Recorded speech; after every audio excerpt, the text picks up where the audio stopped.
Começa agora o programa 20 Minutos com Breno Altman.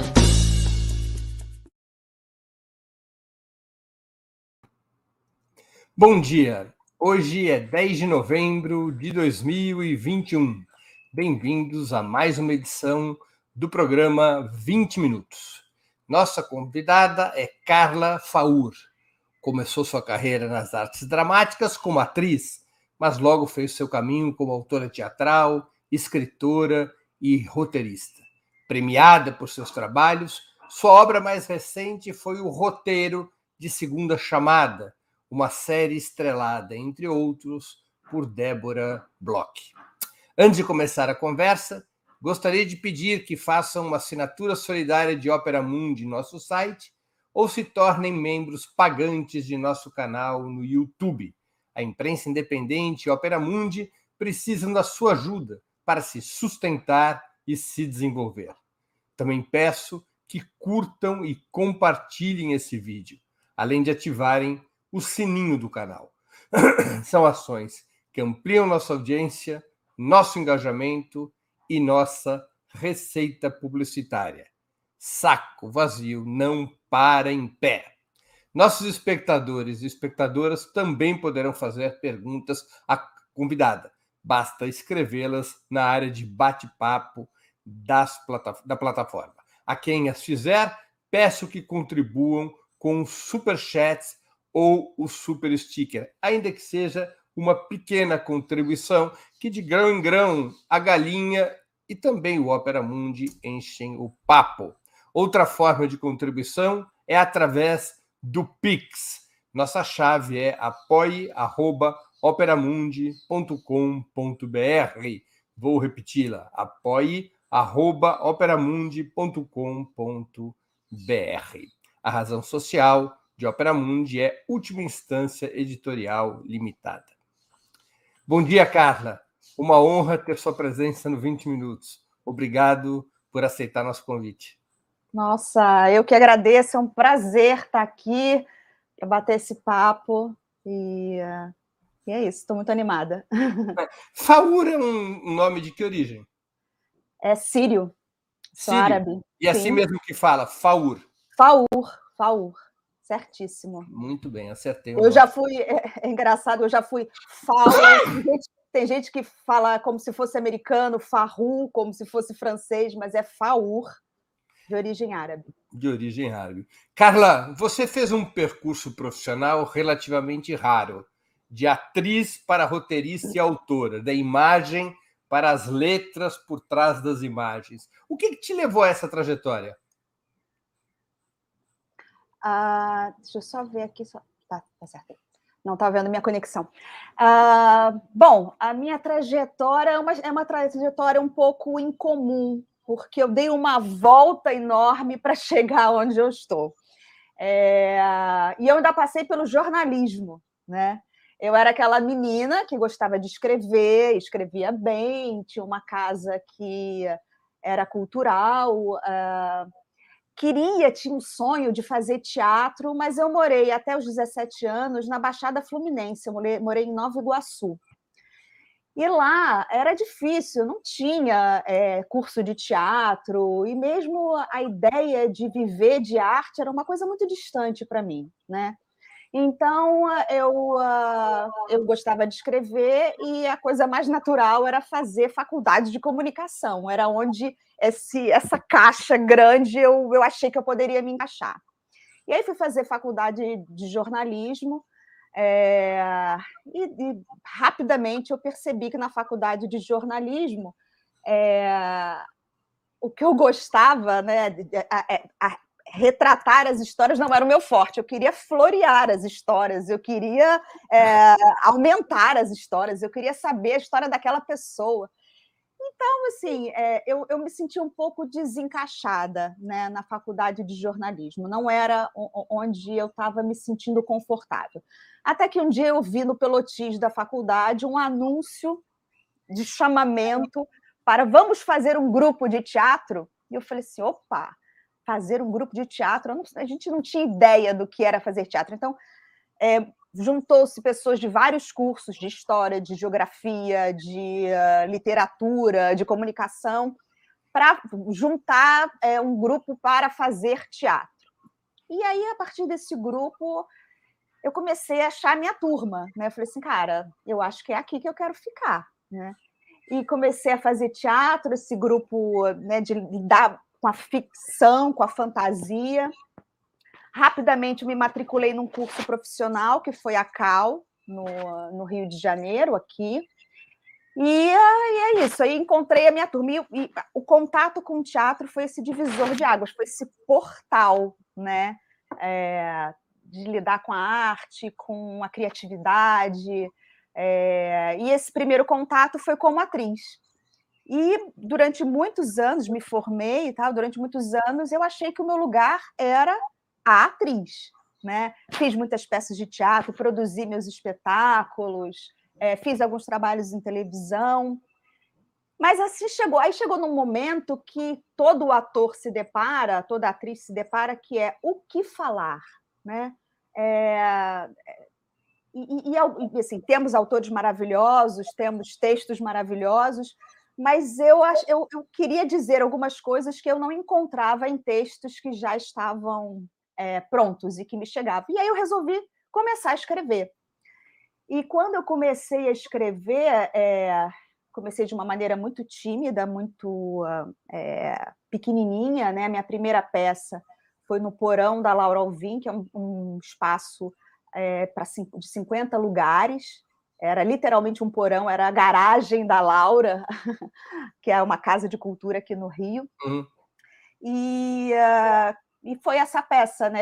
Aliás, eu comecei fazendo adaptações, eu fiz uma adaptação, primeiro, antes da minha primeira peça original, eu fiz adaptações de um texto, de um livro da Nélida Pinhon, e depois fiz da Nenê Bonet, da Janete Claire, que foi o único romance dela. E aí parti para essa aventura solo, muito despretensiosamente, e aí tudo aconteceu muito rápido. Já nesse primeiro texto eu fui indicada a prêmio, me convidaram para transformar a minha peça em romance, então a partir desse meu primeiro texto original eu escrevi um romance, que tem o nome da peça, que se chama Arte de Escutar, e aí as coisas começaram a acontecer, né? A minha carreira de atriz era uma carreira de atriz muito suada, eu era uma atriz muito esforçada, testes e não sei o quê, mas era tudo muito difícil. E quando eu comecei a escrever, as coisas elas deslancharam. E durante muito tempo eu atuava nas peças que eu escrevia, né? Aí recebi convite para participar da oficina de autores da Rede Globo. Um dos autores que estava escrevendo uma novela na época foi assistir uma peça minha no teatro, o Carlos Gregório, que estava escrevendo uma novela com Marcos Bernstein, e me convidaram para fazer parte da equipe de roteirista. Então, assim, esse foi o meu trajeto, né? Um trajeto torto. E se abandonou a carreira de atriz? Eu não abandonei a carreira de atriz, assim, eu estou sem atuar desde 2015. Eu costumo dizer que eu sou uma atriz que escreve, né? Eu nunca vou deixar de ser atriz, porque Você é uma atriz que escreve e não uma autora que atua? Eu acho que eu sou uma atriz que escreve. Também sou uma autora que atua, mas no momento eu sou uma atriz que escreve. E isso faz toda a diferença, né? Porque eu tenho um olhar para o texto, para os personagens, que é diferente, é de dentro, né? Eu acompanhei os meus textos dentro de cena, né? Saber a embocadura de uma fala, saber o que faz de um personagem complexo, um personagem contraditório, um personagem que tem camadas.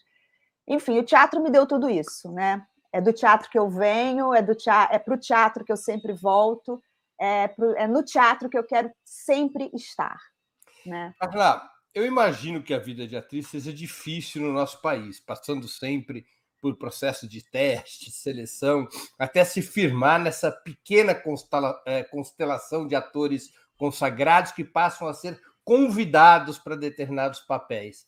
Mas a de roteirista não é bem mais complicada? Ou seja, porque você tem que se sujeitar ao crivo estético, comercial e ideológico dos empresários que comandam a produção. Não é uma vida mais dura que a de atriz? Não existe vida fácil, né, Breno? Especialmente no nosso país, não criaram Nossa! a vida fácil. Quem lida com arte, criação, claro, não existe facilidade. A gente tem que se provar, se reinventar. É difícil, sim, claro, mas as coisas, para mim, aconteceram naturalmente, né, com a questão da autora e da roteirista. É claro que eu sou uma pessoa esforçada, sou comprometida, sou Caxias, sou cri-cri, né? Mas eu sempre falei de coisas que eu acreditava, né? E eu tive a sorte de ter esse canal aberto, de conseguir, assim, no teatro mais, porque eu produzo geralmente as minhas peças, escrevo para atores que fazem parte da minha galera, né, da galera que eu admiro. E na televisão eu caí em programas que foram a minha escola, né, na verdade. E agora, é claro que é difícil, né? A gente tem que agradar, a gente tem que roteiro, cinema, televisão, arte coletiva, tem muitas instâncias que você tem que responder. Mas é assim, faz parte da natureza do negócio, né? Você enfrentou muita resistência nessa tua transição? Muito preconceito, muito machismo por ser uma atriz e uma mulher querendo entrar no seleto mundo dos autores e roteiristas, que acho ainda é bastante dominado por homens com suposta formação intelectual de elite? Sem dúvida. Te deixaram sentar fácil na cadeirinha do clube? Não, não é fácil. Quando eu comecei a escrever, né, tanto para teatro quanto para televisão, não era comum a gente ter autoras, né, escrevendo. E na televisão, as salas de roteiro eram chefiadas por homens, né? Basicamente homens. As coisas foram mudando, né? Graças. E você, além de ser mulher, era uma atriz. Imagino eu que possa existir o preconceito. Pô, quem é aquela atriz que agora acha que pode escrever? Sim, sim. Tem uma. Né, aqui no Brasil é muito difícil as pessoas acharem que você pode fazer muitas coisas, né? Mulher, então, eu já fiz papéis de gostosa, né? A burra, passei por vários desses papéis, a brotinho, a gatinha, e isso me incomodava demais. Quando eu falava preencher ficha, né, atriz, as pessoas sempre me olhavam assim, mas atriz deve ser mais uma daquelas mulheres que querem vencer porque é bonitinha, porque é gracinha. Mas eu acho que o trabalho responde, né? O trabalho ele vai respondendo a essas questões. E as coisas foram se abrindo, mas foi duro, não foi uma coisa fácil, não foi um trajeto que você eu decidi ser atriz e as coisas e as portas, eu decidi ser autora e as portas se abriram, não. Foi um caminho árduo.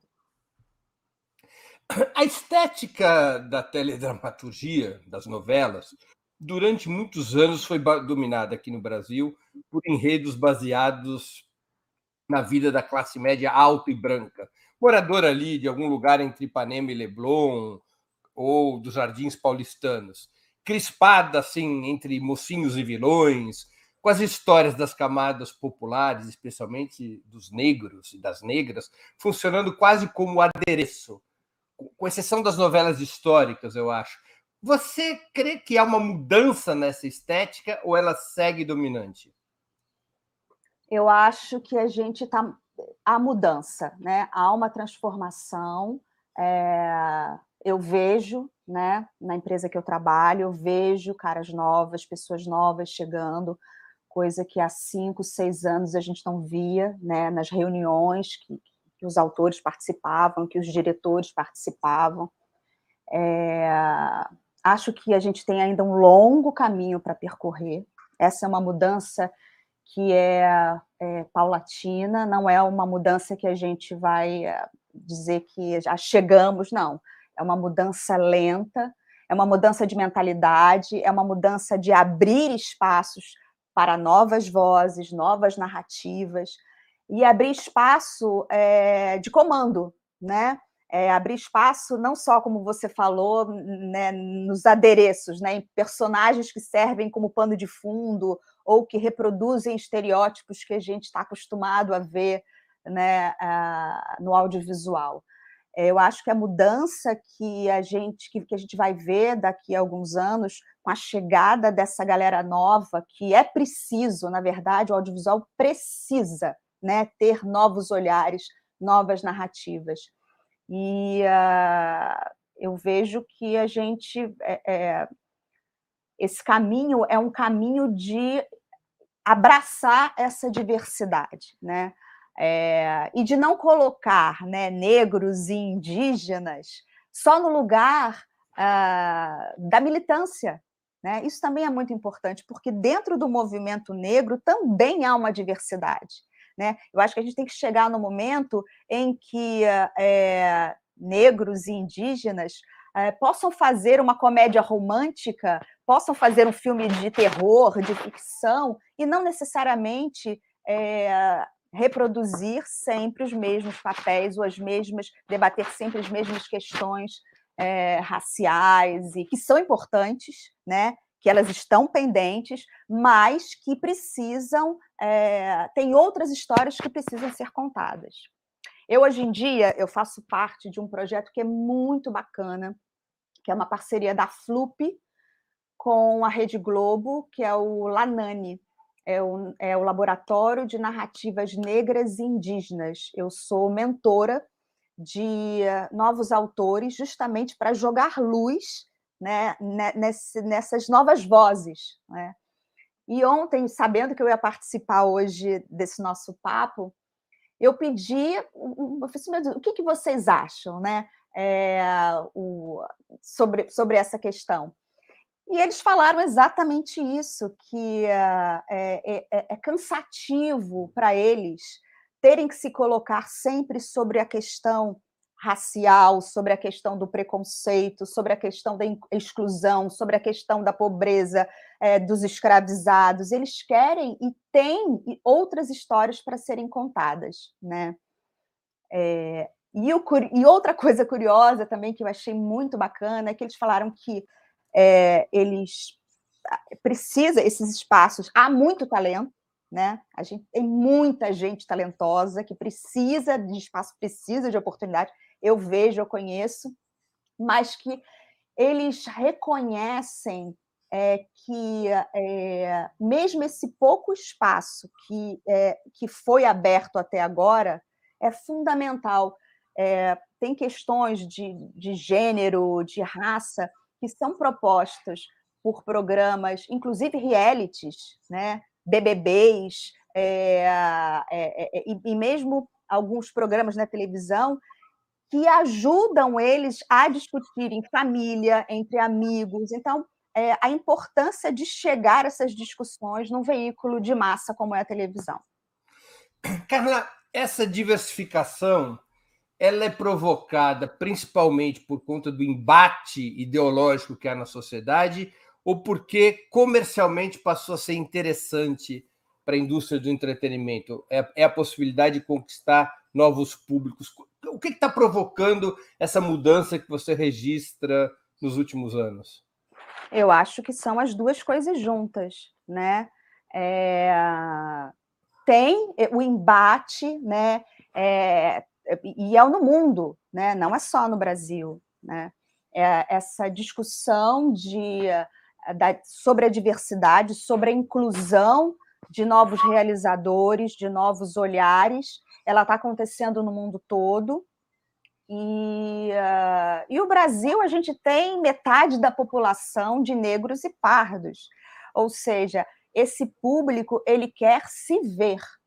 Esse público ele não está mais aceitando produtos que retratem apenas uma realidade da qual eles não fazem parte, da qual eles se sentem excluídos.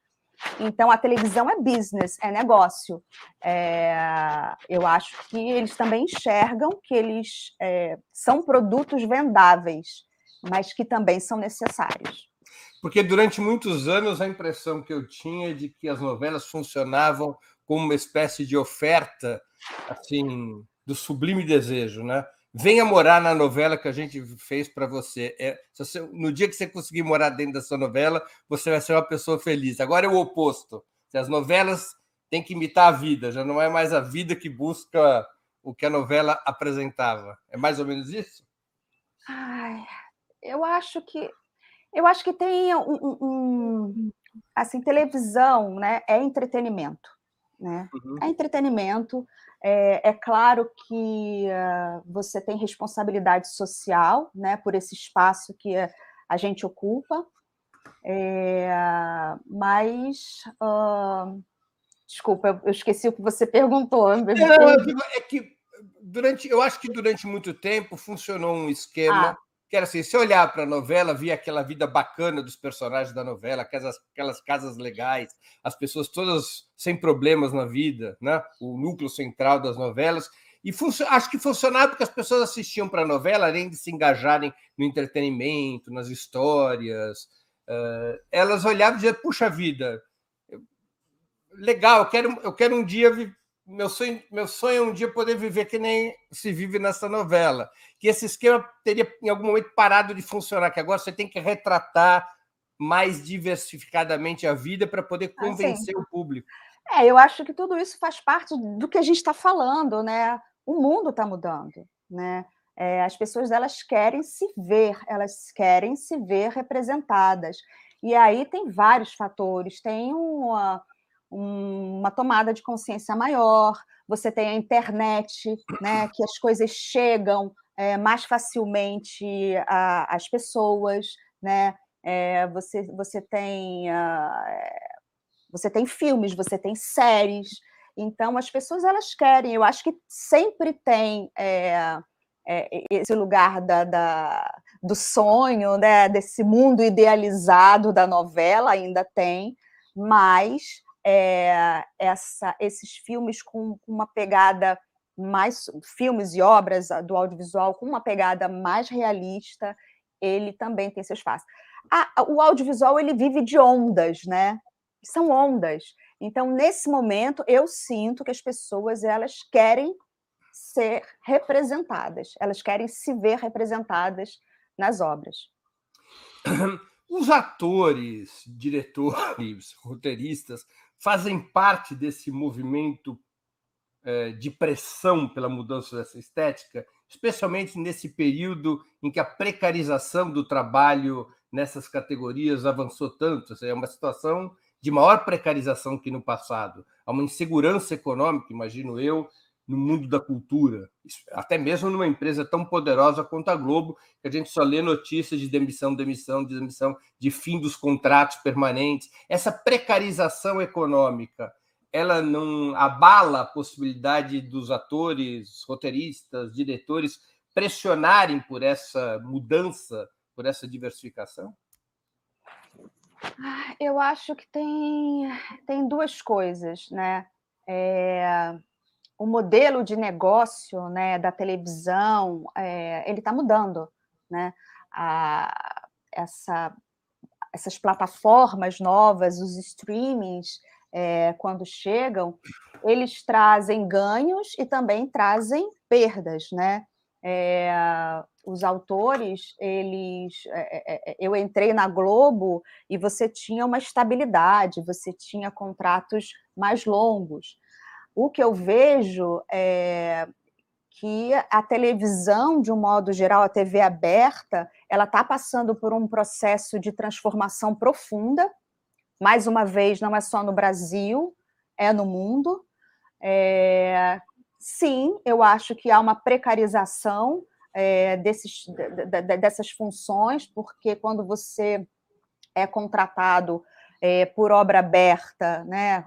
Quando você você não tem uma ligação, você não tem uma projeção de carreira, você não tem um pensamento sobre as obras que você vai produzir, você vai ao que o mercado está pedindo, né? O mercado agora está pedindo uma comédia romântica, agora é filme de terror, então você fica um pouco à mercê do que o freguês pede, né? Mas acho também que o streaming ele chega trazendo também uma ampliação desse mercado, abrindo espaço para novos talentos, e a gente tem produtos mais nichados, né? Então, mais diversos por consequência também. Então, tem um lado que tem essa precarização do trabalho, né? Dos trabalhadores da cultura, e por outro, a gente também tem alguns ganhos. Outra coisa que sempre chamou atenção nas novelas brasileiras, ao menos chamou a minha atenção, eu sempre fui um noveleiro, eu deixei de ser nos últimos anos, acho que por causa dos serviços de streaming, mas eu gostava de acompanhar a novela. Mas sempre me chamou a atenção é que essas novelas brasileiras adquiriram um altíssimo padrão de qualidade, especialmente as da Globo, mas praticamente nunca existiam como assuntos a política nacional, o racismo e os outros dilemas que definem o cotidiano dos brasileiros. Era curioso que os temas eram quase sempre aqueles que fazem prosperar a carreira dos psicanalistas. O amor, a traição, a solidão, a vilania. A teledramaturgia começou a se politizar, no teu ponto de vista? Politizar no sentido amplo, a incorporar esses temas estruturantes da vida cotidiana? Eu acho que sim. Eu acho que né, as novelas, a base da novela é o folhetim, é o melodrama, né? Então a gente não tem como fugir, ainda mais uma obra que tem que ter um fôlego tão extenso, né? Se sustentar no ar 150 capítulos no mínimo, ela vive exatamente disso, né? Traições, paixões desabridas, essas coisas todas, mas a gente tem algumas pautas que estão sendo abordadas, né? A questão de gênero, homossexualidade, beijo gay, personagens trans. A gente, aos poucos, eu acho que, de alguma forma, algumas novelas, alguns autores começam a tocar, né, nesses temas que são fundamentais, né? Pelo menos a meu ver.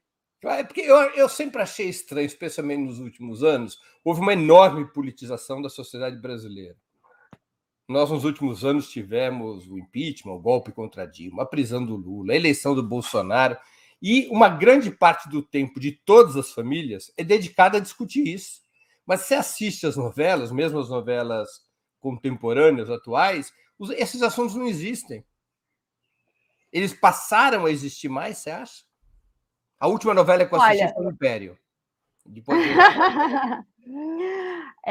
a política, né, realmente não é essas discussões políticas, eu não vejo, e eu acho que é um terreno muito delicado incluir essas discussões políticas dentro de uma novela, né? Porque a gente corre o risco de ser panfletário, de reproduzir um discurso partidário. E então, de fato, política não é um assunto que se vê muito presente, mas eu acho que existe um discurso político enquanto um discurso social, e o discurso social é um discurso político. Você se posicionar contra racismo, a favor da inclusão, a favor da discussão sobre gênero, eu acho que é um discurso político, claro. E nesse sentido, a novela ela cumpre esse debate. Né? Começou a abrir espaço para isso. Você acha, Carla, que os serviços de streaming, ampliando as plataformas para séries e minisséries, eles poderão asfixiar as novelas de massa, dando mais espaço para obras sem a preocupação de atingir simultaneamente a todas as camadas de público, que sempre foi o problema das novelas, né? Elas têm que falar com todo mundo ao mesmo tempo. Os serviços de streaming vão levar à superação desse modelo de novela de massa? Eu acho que não. Pelo que eu tenho visto, assim, é muito difícil a gente falar, né, desse momento que a gente está vivendo, porque realmente eu acho que é um momento é uma cúspide que a gente está vivendo, sabe? É um momento realmente muito emblemático, porque tudo está em transformação. O streaming é muito novo, né? No Brasil, então, mais novo ainda. E a pandemia ela acelerou a entrada, né? As pessoas passaram a consumir muito, né? O streaming.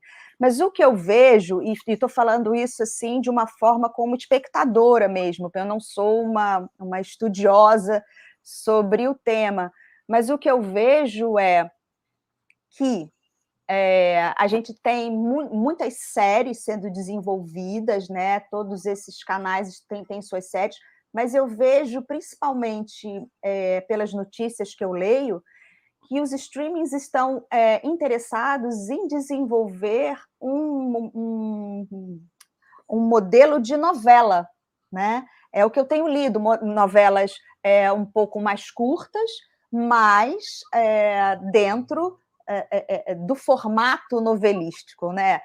Em cima do folhetim, em cima do melodrama. Eu estou muito curiosa para saber o que vem, né, por aí, porque eu sinto que o streaming está querendo se aproximar, né, desse produto que o Brasil faz tão bem, que é a novela.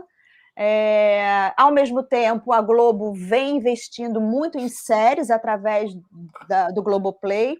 Então, eu acho que tem aí uma interseção desses formatos que é muito interessante e que eu estou muito curiosa para saber o que vem por aí.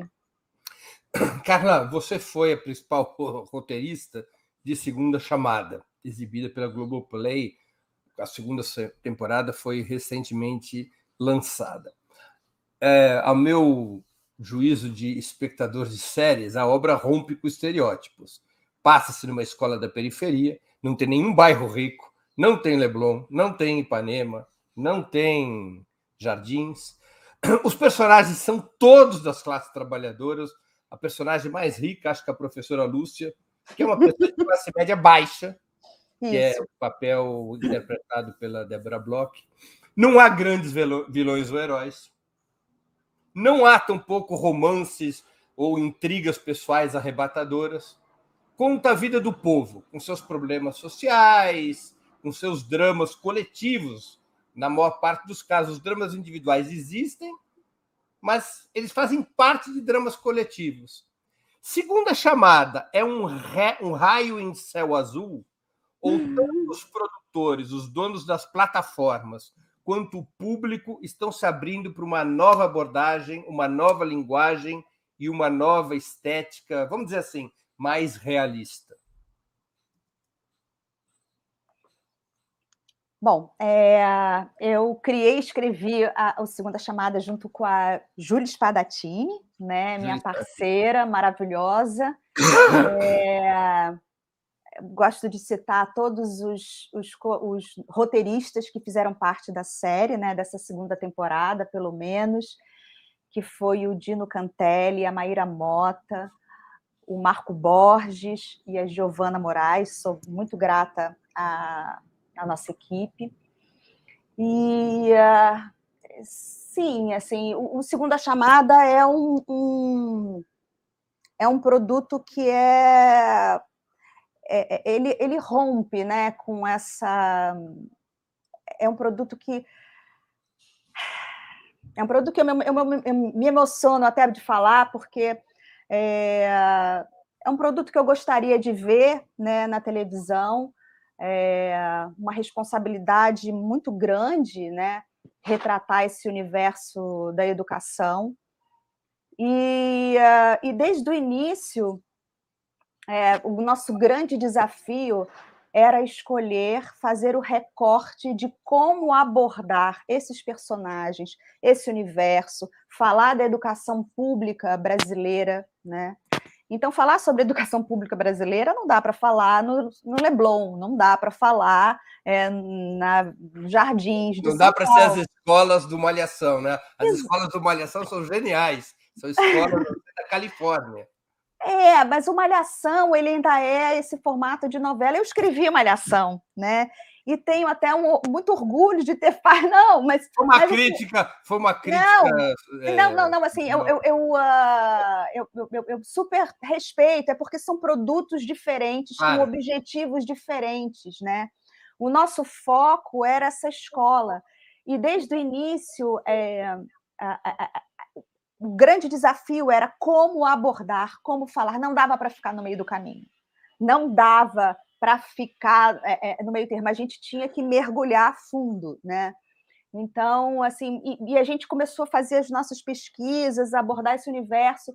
E a grande questão, a primeira questão que a gente colocou foi assim: olha, muito já foi feito, né?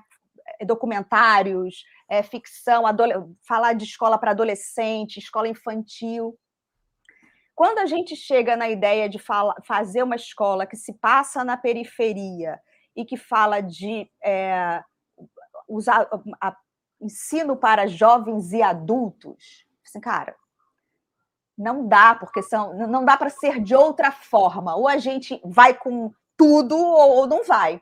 Porque a gente ia falar dos trabalhadores, pessoas que foram deixadas pelo caminho, que não conseguiram completar seus estudos no tempo normal, né? Que eram esquecidas, que o poder público achava que quase não valia mais a pena falar sobre essas pessoas. Elas estavam à margem da sociedade, ocupavam postos de trabalho precarizados, analfabetos, pessoas que saíram da escola e nunca mais voltaram, enfim, era sobre isso que a gente está falando. Então, quando a gente escolhe falar sobre essa escola noturna, o universo ele invade, né? Esse universo periférico ele toma conta de tudo. E aí a gente fala das duas pontas, a ponta dos alunos e a ponta dos professores, porque os professores eles também fazem parte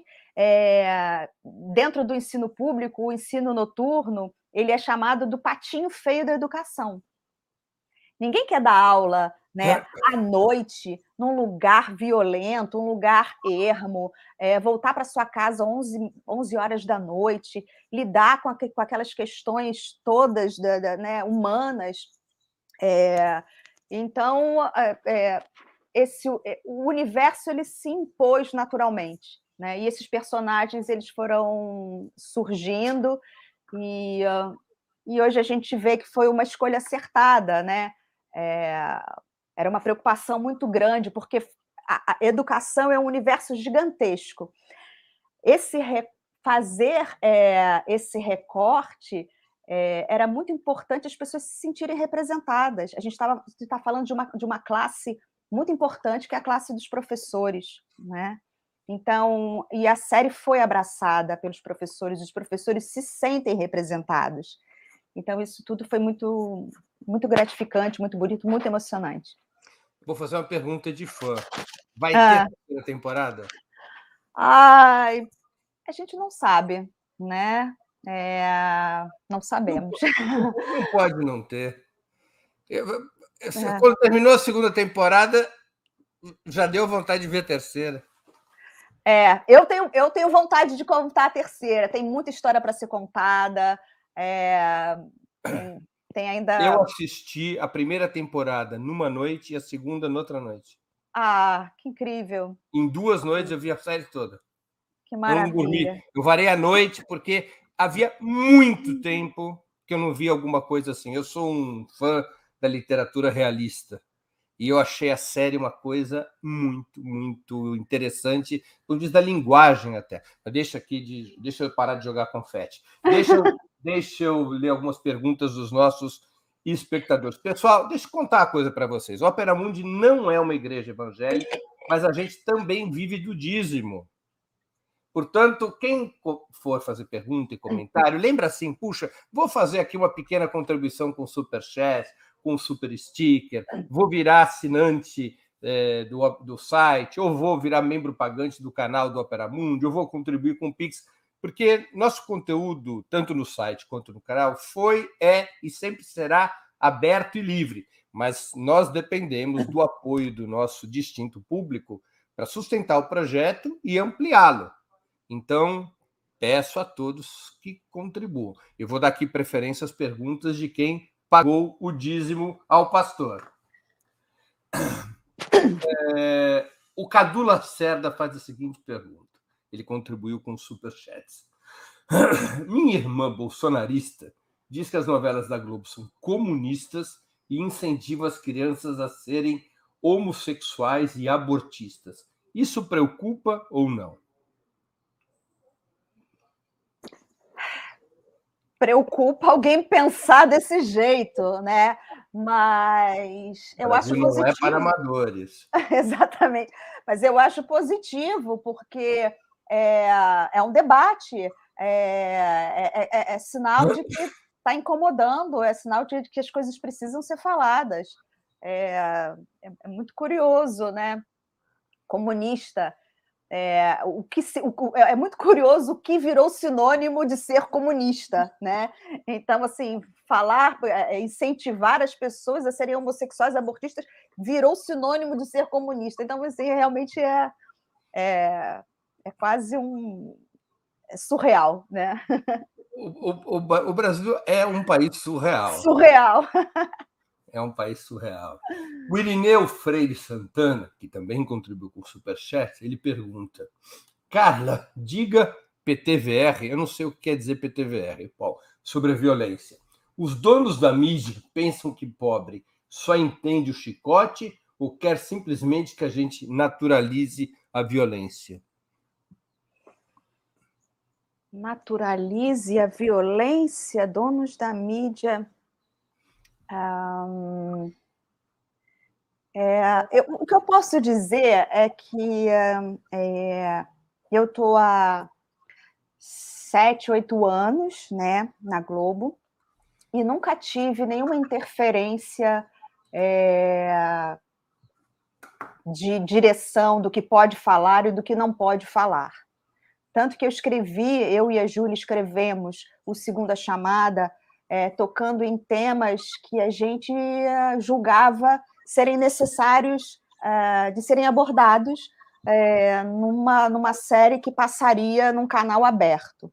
Então, falando da minha experiência pessoal, eu tive liberdade para criar. Não sei se eu respondi a sua pergunta. Acho que você respondeu a pergunta do espectador. Eu vou dizer, tem muitos amigos meus que dizem que se o jornalismo da Globo fosse como suas telenovelas, o país era capaz até de se salvar. A Nicole Sober tinha feito uma pergunta sobre precarização do trabalho, que coincidiu de eu ter feito uma pergunta semelhante. Deixa eu aproveitar, deixa é horrível, né? Vou aproveitar a deixa sobre o bolsonarismo e fazer a seguinte pergunta.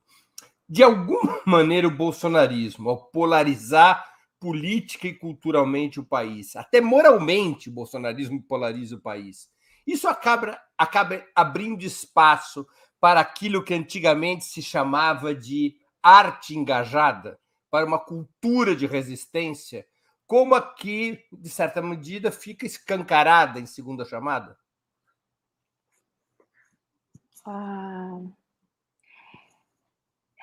Eu acho que sim. O Segunda Chamada ele foi criado antes do bolsonarismo, né? É claro que a segunda temporada a gente escreveu já em pleno governo Bolsonaro. É claro que quando eu vejo, né, esses absurdos que esse governo fala, propõe, a diretriz cultural completamente equivocada, quase uma caça. Nossa, ainda tem que olhar para esse secretário da Cultura. Mas quando a gente vê essa caça, a gente vive uma caça aos artistas, né? Uma demonização, uma deturpação do papel da arte, do papel do artista. Tudo isso é lamentável. E não tem como. O papel do artista é quase que retratar o seu tempo, né? A gente fala sobre a sociedade que a gente vê, a gente fala sobre as discussões que estão acontecendo na sociedade. Então, de certa forma, o Segunda Chamada ele reflete um pouco essa sociedade bélica, né, que a gente vê, essa sociedade polarizada, essa sociedade violenta nessa polarização. Quando a gente fala de Paulo Freire, na Segunda Chamada, é importante falar sobre o nosso maior educador, enquanto o nosso ministro da Educação, enquanto o governo, completamente coloca a figura do Paulo Freire num lugar tão absurdo, né? Então é importante falar sobre determinadas coisas. Mas, no Segunda Chamada, a gente sempre teve uma preocupação muito grande de não ser panfletário e de não ser militante. Sempre colocar a discussão do ponto de vista humano. E aí, mais uma vez, eu digo, a discussão humana e a discussão social é uma discussão política. E essa eu acho que é a melhor resposta que a gente pode dar a esse governo. Eu me lembro de uma cena, eu acho que é da segunda temporada, em que os personagens principais estão no pátio da escola e eles cantam junto, apesar de você, não é? Uhum, uhum. Em outros tempos, talvez há 10 anos atrás, essa cena, a reação nossa fosse, puxa, isso é meio panfletário, né? Agora não. Eu assisti essa cena na hora que eu estava comendo uma pipoca. E eu não estava com os olhos na tela. Quando começou a tocar, apesar de você, eu falei, aí vem uma escorregada. Mas eu olhei, passou uns segundos, eu não vou contar isso para os meus filhos. Eu estava chorando. Essa É um cena. negócio entrou como uma coisa natural pelos ouvidos e pelos olhos. O Apesar de Você é uma música emblemática, né? Que foi proibida, que foi censurada, e ela entra na história, eu também não vou dar spoiler, mas ela entra de uma forma orgânica dentro da cena, porque faz parte de uma discussão sobre um livro. E eu lembro que na época que a gente estava criando essa história, estava rolando aquela polêmica na Bienal do livro, né? Que os livros estavam sendo recolhidos e tal. E o segredo, eu acho que é isso, não é um discurso politizado, é um discurso humano, é um discurso ali, a música entra no sentido de que a escola é um espaço de inclusão e não de exclusão. Então, a gente tentou pegar uma música emblemática e trazer uma nova leitura em cima dela, né?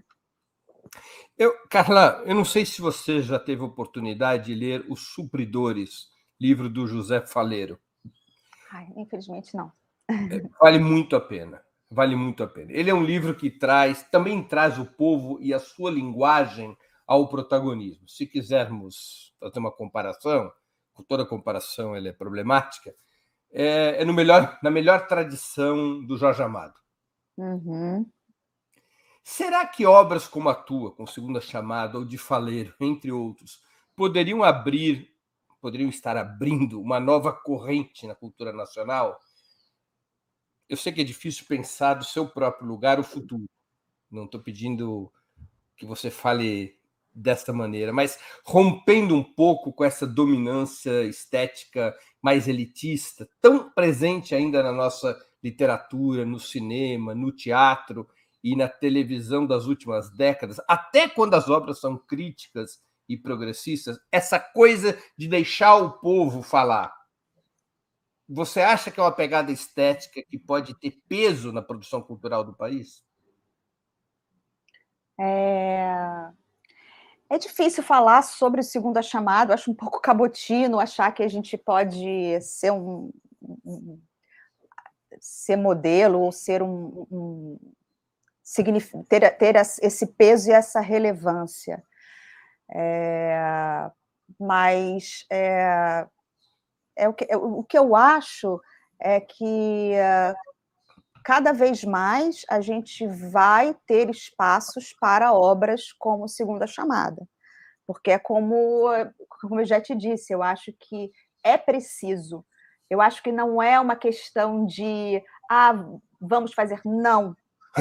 Eu acho que é um movimento que não tem volta, né? Eu acho que toda essa discussão da sociedade, essa pressão, essa abertura e o valor econômico, porque estamos falando mais uma vez de business. Claro.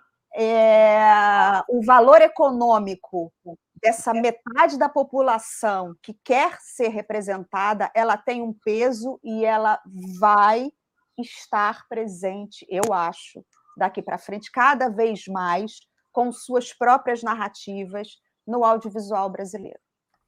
Carla, você sempre posta, eu pelo menos já vi algumas postagens quando eu fui stalkear a entrevistada do dia, fotos e vídeos das suas participações em atos contra o Bolsonaro. Esse ativismo político é uma novidade na tua vida ou vem de longe, como dizia o velho Leonel Brizola? Vem de longe. Vem de longe. Eu acho que é uma forma, né, de você se posicionar, de você tentar mudar alguma coisa, de dizer que você não está de acordo, que você quer mudanças, que você... de participação, né? De cidadania. Eu acho que é esse lugar da cidadania que eu acho saudável a gente ocupar, né? O que você vai fazer com o seu voto em 2022? Eu sei que o voto é secreto, mas você pode contar a nós que a gente não conta para ninguém. Com certeza eu vou votar. Eu acho assim, eu tenho dois pensamentos sobre o meu voto, né? O meu candidato, posso abrir meu voto, o meu candidato para o ano que vem é no Lula, mas votarei em qualquer candidato que esteja à frente nas eleições para derrotar o bolsonarismo. Então, é o que eu penso. Foi muito doido, né? Porque na eleição passada, quando foi se aproximando, quando eu vi que a coisa estava indo por esse caminho, né, com a eleição desse governo, me bateu um desespero, né, de querer ir para a rua, de querer fazer política, de querer virar voto, e uma coisa é aquela sensação de que temos que ocupar espaço, não podemos, a eleição não vai ser fácil ano que vem, vai ser uma eleição duríssima, tem gente que acha que já está ganha e não está, então tudo que eu puder fazer, toda a contribuição que eu puder dar, enquanto cidadã, eu estarei presente. Você é uma tradicional eleitora do Lula? Sempre fui. Em algumas eleições mais convicta e outras menos convicta, né? Tive minhas crises com o governo Lula, claro, mas reconheço todos os avanços, tanto do governo Lula quanto o governo Dilma, e é isso, mas sempre fui, desde novinha. Eu era daquela jovem que andava mulheres do PT, com um brochinho aqui na roupa. Carla, a gente está chegando ao fim dessa entrevista, infelizmente, e eu vou te fazer duas perguntas que eu sempre faço aos convidados. A primeira é: qual livro você gostaria de sugerir aos nossos espectadores e espectadoras? E a segunda: qual filme ou série poderia indicar a quem nos acompanha? Vamos colocar a Segunda Chamada como hors concours. Você precisará indicar, porque eu indico Segunda Chamada por você. Está aqui, a Segunda Chamada É a série do ano. Se você tiver tempo para ver só uma série, assista a Segunda Chamada. Oh, meu então, Deus, você obrigada. pode indicar outras séries que não aquela na qual você foi a principal roteirista. Livro, filme, série. Bom, eu vou chover no molhado, eu vou indicar Torto Arado, que eu li. Eu sei que é um campeão de vendas e indicações, e é tudo isso mesmo que as pessoas falam. Vou indicar o último livro que eu li, né? O Homem de... Peraí. O Filho de Mil Homens, do Walter Ugumãe, que é lindo. É um livro que fala sobre a solidão, sobre uma população também carente de uma pequena cidade em que o amor é redentor. E é escrito do jeito genial e maravilhoso que o Ugumãe escreve, né? Cinema, eu assisti o Marighella esse final de semana, então super recomendo. É um filme importantíssimo, é um filme que retrata um período da nossa história que a gente não pode esquecer, joga luz em cima de uma figura polêmica e fundamental também dessa época. O Wagner dirige brilhantemente o filme. Séries eu tenho várias para indicar. Algumas que eu assisti recentemente, eu assisti Maid, que exatamente, que é a história de uma mãe solo doméstica que sofre com relações abusivas. É muito interessante os pontos levantados, né, dessa vida dessa mulher, dessa jovem, bem, bem, bem interessante. Indico I May Destroy You, que é bem bacana também. É uma série sobre uma escritora negra inglesa que muito doida, que numa noite está numa balada com os amigos e toma um Boa Noite Cinderela e ela é estuprada. E ela não lembra. Estou dando um monte de spoiler, né? Mas enfim. Isso não é spoiler, isso aqui é o aperitivo. Mas a Micaela Góes, que é a atriz, a autora, ela é uma criadora incrível, super indico essa série. Tem o Succession, que fala sobre os bastidores de um grande conglomerado mundial de mídia, né, que é a sucessão desse patriarca e desse grande dono desse conglomerado. É muito interessante, diálogos ótimos. E vou indicar uma série, Água com Açúcar, delícia, que é o Ted Lasso, que é muito divertido, para quem quer entretenimento bacana, que é a história ele é um treinador de futebol americano que é contratado para dirigir um time de futebol inglês, soccer, e ele é um cara muito positivo, enfim, é bem, bem engraçado. Ganhou todos os Emmys de comédia esse ano. Muito bem. Carla, eu queria agradecer muitíssimo pelo teu tempo e por essa conversa tão interessante e divertida.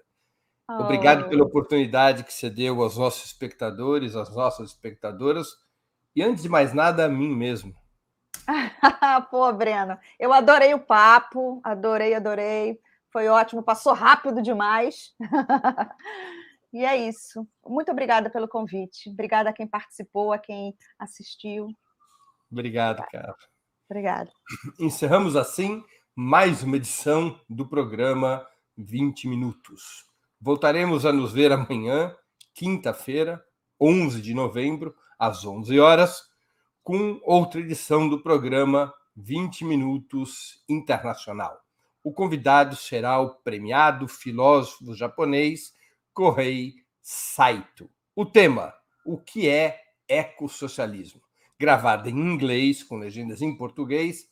Na entrevista, Sato defende teses polêmicas, como o decrescimento da produção econômica nos países mais desenvolvidos. Até lá, obrigado pela audiência de hoje e um grande abraço. Para assistir novamente esse programa e a outras edições dos programas 20 Minutos, se inscreva no canal do Opera Mundi no YouTube. Curta e compartilhe nossos vídeos, deixe seus comentários. O jornalismo de Opera Mundi é mantido com o seu apoio. Faça uma assinatura solidária em www.operamundi.com.br. Com um pequeno valor mensal, você nos ajuda no desenvolvimento de um jornalismo independente e de qualidade. Obrigado pela audiência e até a próxima.